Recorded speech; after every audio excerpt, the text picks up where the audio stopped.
Hello, what is going on, guys? Hockey Guy 1 here.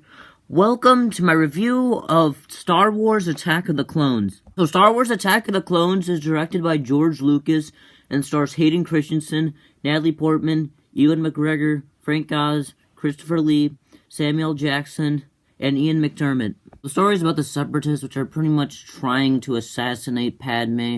So, Anakin kind of brings her to Naboo to try and protect her, while Obi-Wan basically goes to this planet called Kamino to try to find out more about it, and other things go down as they end up having to follow Jango back to Geonosis, and then gets trapped there, and then every single one of the Jedi tries to go out and save him, and it's just a whole mess. So for positives, I think you can say Obi-Wan is definitely better in this movie. I mean, they do a pretty good job showing how he kind of is a master, trying to help out Anakin going through the way, like, all of his emotions and like, trying to help him train to become a Jedi. You can definitely see how he is as a man, kind of like his master, and I do really like the way that they brought his character in this movie.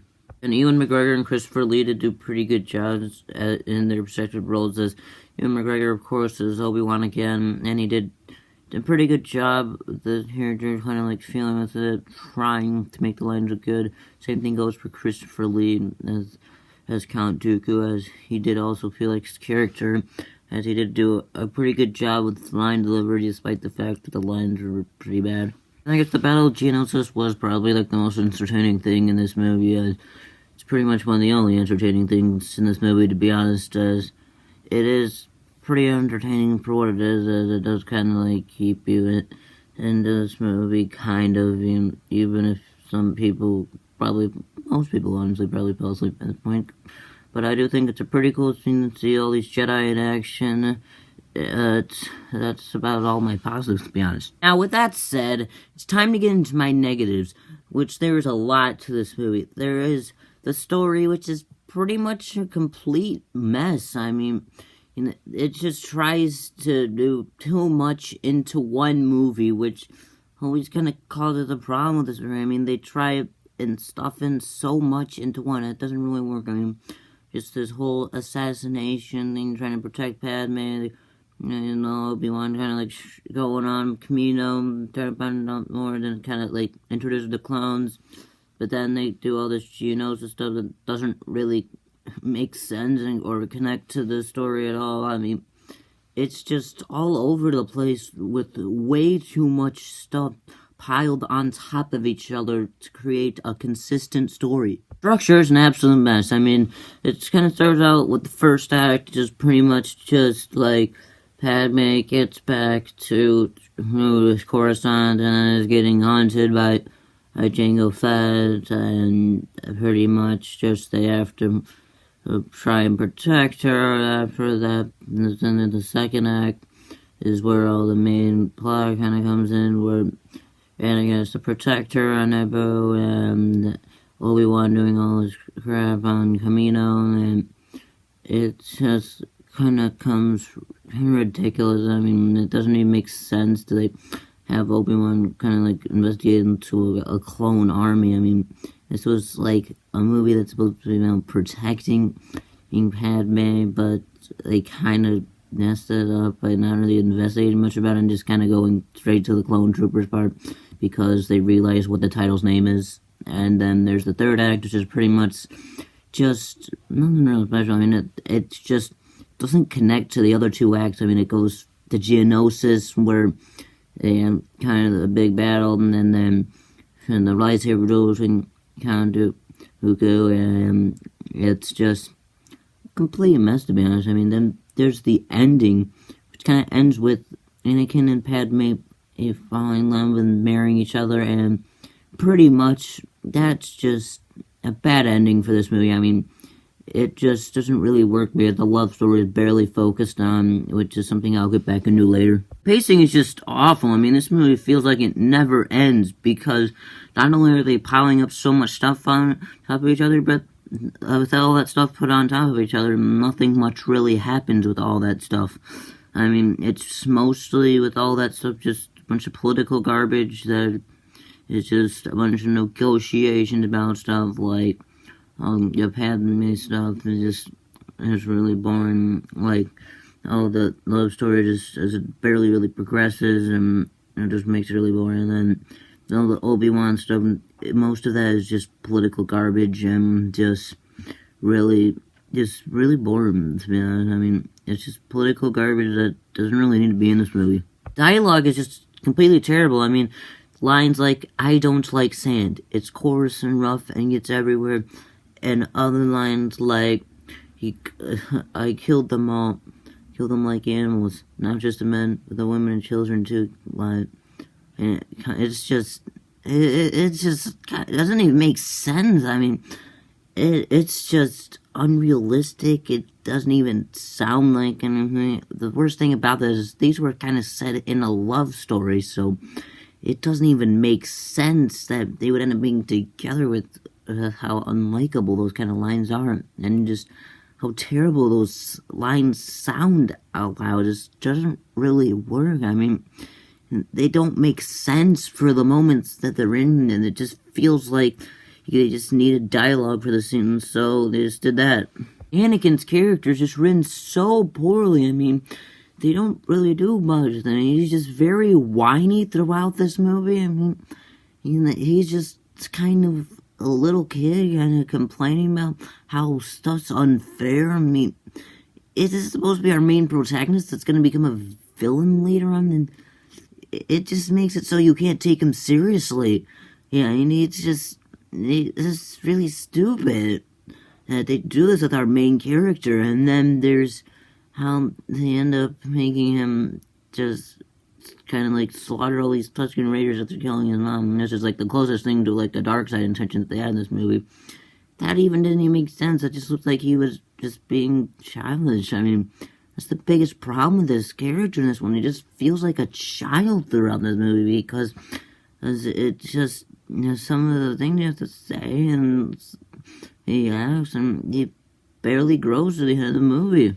Padme, once again, isn't really given much to do. I mean, she's really just being protected throughout this movie and has this love story with Anakin that is just completely forced. I mean, that's like the biggest thing about her character in this movie, and it just is so poorly written that it doesn't really make sense. I mean, most of the time, they don't really look like they like each other. I mean, they kiss each other for the first time, and she didn't really like it, and they just don't really seem like they like each other around. And then all of a sudden on Geonosis, she's like, "Oh, we must fall in love," and then they get married after Geonosis, and it's just a joke. I mean, that's seriously how you wrote a love story? It's just really bad, and that they wrote a love story that way. I mean, it just feels so forced, and it felt like they're just like, "Oh, we need Anakin to get married because hey, look, Luke and Leia need to be born at the end of next movie, so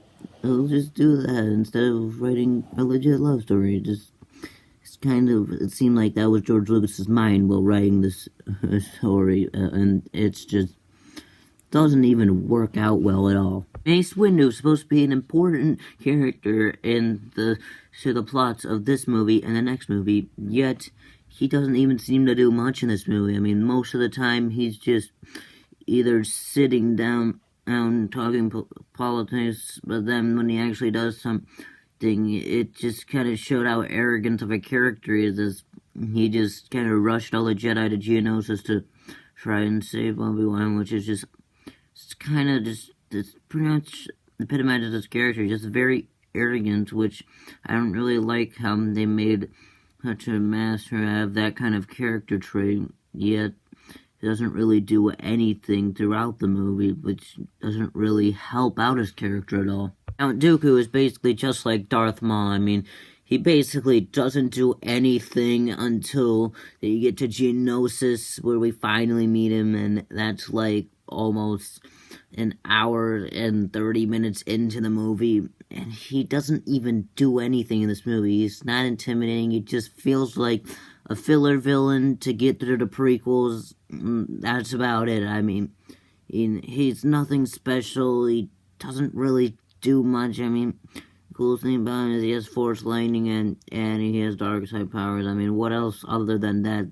is his character? He just is completely unintimidating. He barely does anything, and it just feels like a filler villain. Once again, Palpatine is poorly written in this movie. I mean, pretty much he's already the Chancellor, so his plan in this movie is basically to try and start the Clone Wars and get himself full power of the Senate, which is just full of coincidences. I mean, everything that has to happen is just a coincidence. I mean, Padme going away and trusting a dumb person like Jar Jar, and then that's a coincidence on its own. And there's a whole everything that has to go down just for the Clone Wars to happen. It is full of coincidences, and it kind of makes this plan just feel really bad and doesn't even make that much sense, to be honest.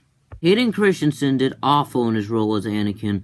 I mean, sure, he did have a bad script that he had to work with, but still, I mean, he had to at least try and deliver his line. It didn't even feel like he was trying in this. I mean, the way he delivered his lines was just so bad. I mean, he didn't even look confident. He looked like he wanted out of this movie, and his delivery just felt very weak on it. I mean, it's just, he definitely looked like he wanted to be in anywhere else but this movie throughout it. Addie Portman, I guess she's kind of better in this movie than she was in the last. I don't really think she was that bad in this. I mean, she did decent, but decent's not really good enough. I mean, in some scenes she was fine. She looked a bit confident with certain scenes, but there are other scenes where she just looked like she wanted to get out of it, and she doesn't really have much chemistry with Hayden Christensen, so it doesn't really help that very much at all.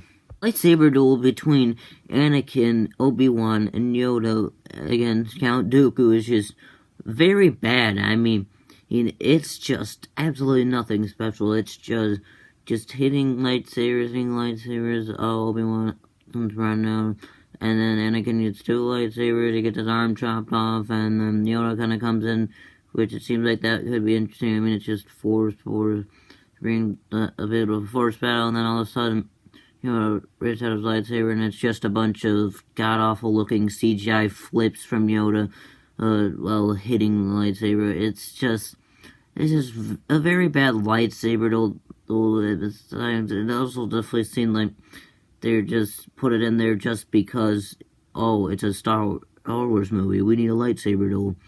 Because this movie definitely seemed like it could have gone without it, because it just didn't work at all. I mean, it's just, it goes by way too fast. It's just nothing really special, and it's probably by far the worst lightsaber duel in all of Star Wars. Once again, the visual effects do not age well at all. I mean, 90% of this movie is CGI, and it doesn't even help that, like, just about none of it even looks good. I mean, there isn't much CGI that actually still holds up to this day. I mean, every single clone is CGI, every single trail droid is CGI, none of them really look that smooth.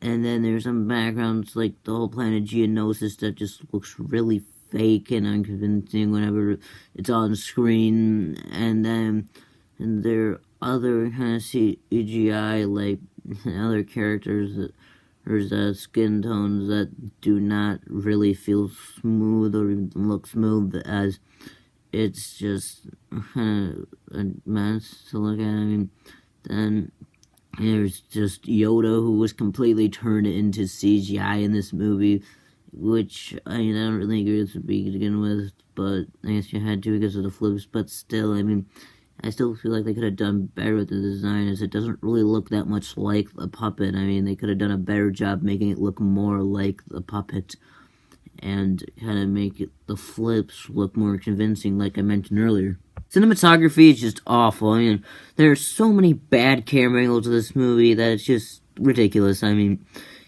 it's just, I'm not sure that, like, a movie as big as Star Wars can even do that. I mean, just looking at the whole lightsaber duel, I mentioned earlier, I mean, how is a lightsaber duel awful, but the camera angles they choose for that, I definitely don't agree with it. I mean, most of them are, like, behind the characters, which I don't really agree with. I mean, I feel like it would have worked much better if they used it, like, on the side, kind of hide shot of it, and it would have been a lot more effective, in my opinion, and kind of captured the scene better, as it didn't, as it kind of just putting it behind the characters. It doesn't really capture the scene enough, in my opinion. And this movie as well, kind of like the last movie, just kind of uses a lot of unnecessary camera angles, even as there are multiple scenes that do use multiple camera angles that doesn't really make sense for it. The last movie, set designs are barely even existent. I mean, half the time, the set designs are literally just a camera in front of green screen with actors in front of it. I mean, that's pretty much 90% of this movie's set designs, because there isn't really many set designs because they use so much CGI that doesn't really need to be used. So but there are a couple of scenes that actually do use actual set designs, like the scene in Naboo. A couple of them does work out. I mean, it's okay, I guess, but it just kind of doesn't really capture it that well. Overall, Star Wars Attack of the Clones is another god-awful film in the prequel trilogy, and I'm gonna give Star Wars Attack of the Clones a 2 out of 10. That was my review of Star Wars Attack of the Clones. What are your thoughts on Star Wars Attack of the Clones? Tell me in the comments below. I'd like to thank you guys for watching, and I'll see you next time. Bye.